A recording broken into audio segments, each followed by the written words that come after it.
Hello dear students, welcome to Tasneem Khan Education channel. Today I will teach you very simple and easy method to write an essay for 4th, 5th and 6th graders. We will learn this using the topic COVID-19. Let's begin. Step 1. Introduction.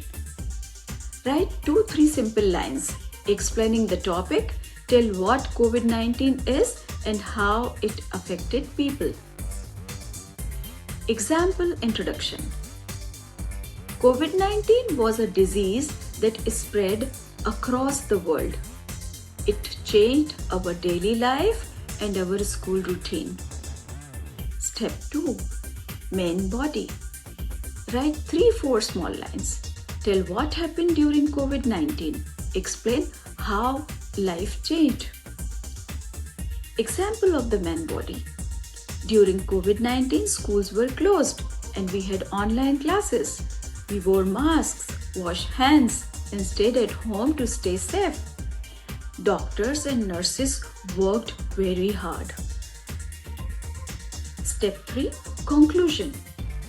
End your essay with a positive message. Example of the conclusion.